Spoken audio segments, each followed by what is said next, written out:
Olá pessoal, tudo bem? Aqui é o Thiago e nesse vídeo de hoje eu vou falar sobre a produção ficção americana que está disponível no serviço de streaming da Prime Video.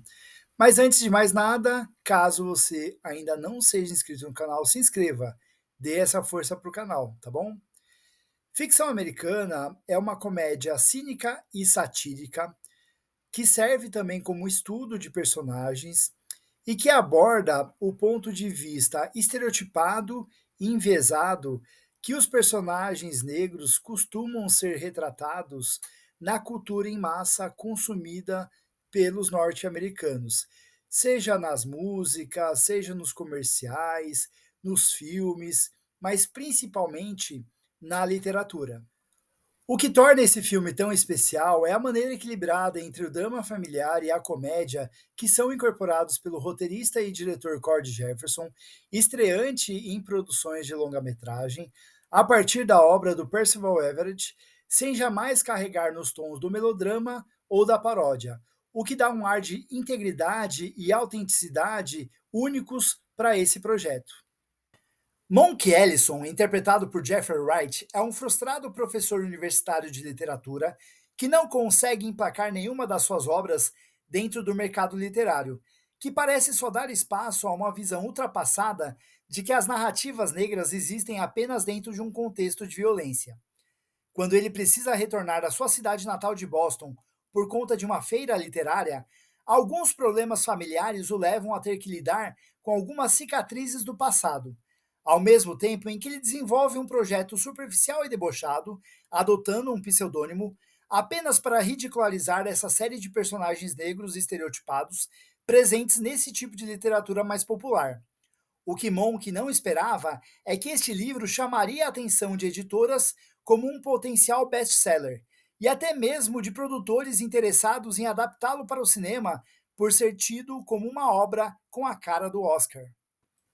O roteirista e diretor Cord Jefferson utiliza muito da proposta narrativa de ficção americana para realizar uma análise e uma reflexão sobre o seu próprio papel dentro desse mercado cultural, já que ele, como um realizador negro, também lidou com muitos dos dilemas que são enfrentados pelo Monk.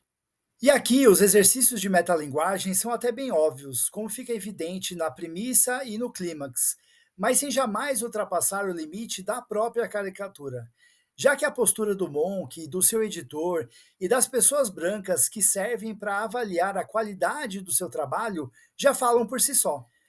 É como se a própria postura autoindulgente dos personagens brancos, que se colocam em dívida diante dos personagens negros, já estabelecesse um cenário de vergonha alheia por conta própria.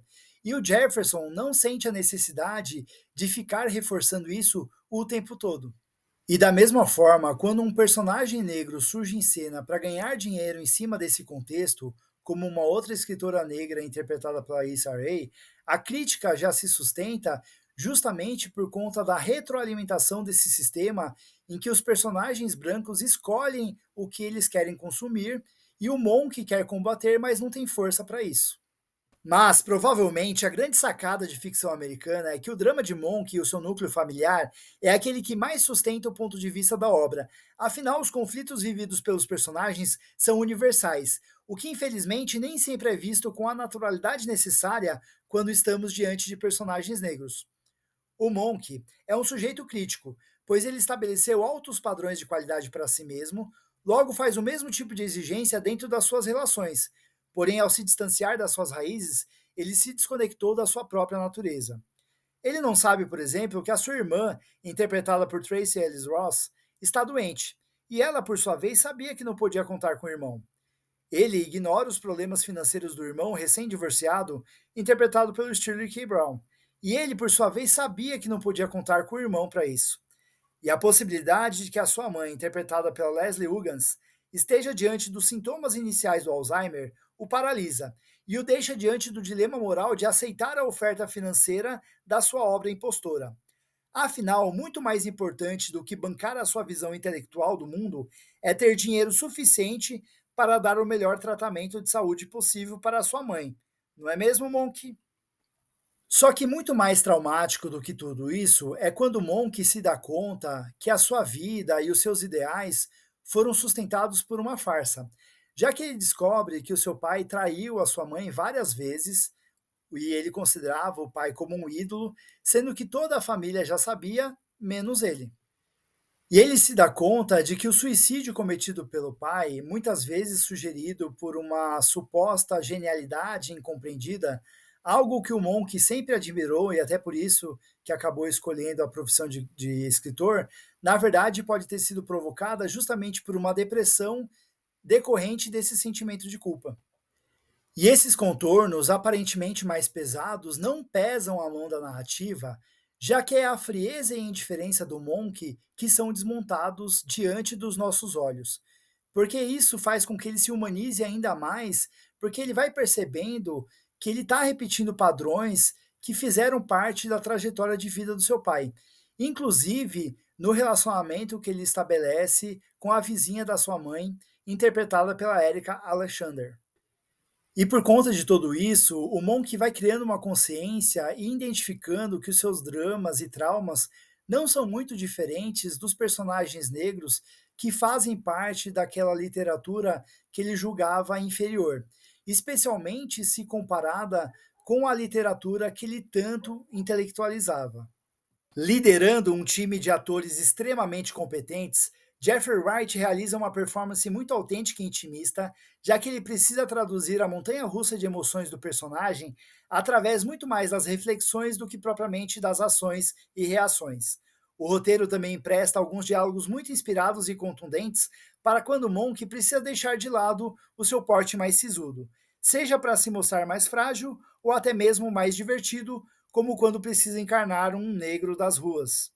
O elenco de apoio é muito linear, com um destaque mais do que especial para as atrizes negras, que sustentam personagens femininas muito sensíveis e até mais maduras emocionalmente do que o próprio Monk, inclusive a empregada negra da família, vivida pela Mira Lucretia Taylor, que era considerada por todos como um integrante da família, mas que também tem uma jornada própria de emancipação. E se o personagem do Sterling K. Brown chama a atenção para si, mesmo com pouco tempo de tela, o sentimento de que ele merecia mais espaço é compartilhado com os demais personagens, o que só reforça a qualidade dos personagens criados pela obra original e sustentados no processo de adaptação. Ficção americana não é uma comédia feita para rir ou dar gargalhadas, mas é uma comédia ácida e satírica que serve para brincar com os estereótipos que são emprestados para os negros, assim como o Barbie serviu para as mulheres, mas aqui com muito mais cinismo e menos caricatura. Ficção americana é também um drama familiar que serve para mostrar que jamais devemos dar as costas para o nosso passado. Se nós temos, de fato, o ideal de escrevermos a nossa própria história, pois somos o fruto do meio em que vivemos e dos traumas que carregamos conosco. E por mais difíceis que possam ser, as histórias das nossas famílias estão preenchidas por capítulos da mais pura verdade, por mais duros que eles sejam, do que propriamente por linhas de uma obra de ficção, que serviriam apenas para preencher um livro, que no final das contas poderia servir apenas como um objeto de decoração ou um mero apoio de mesa. Is this based on your actual life? Yeah, you think some bitch-ass college boy can come up with that shit? No, I don't. Can I ask what you were in for? Was it murder? You said that, not me. They ran through. Então use o campo dos comentários para falar sobre o impacto que ficção americana causou em você. Se você chegou até aqui, muito obrigado. Caso você ainda não seja inscrito no canal, se inscreva, curta esse vídeo para que ele alcance cada vez mais pessoas e a gente se vê no próximo vídeo. Um grande abraço.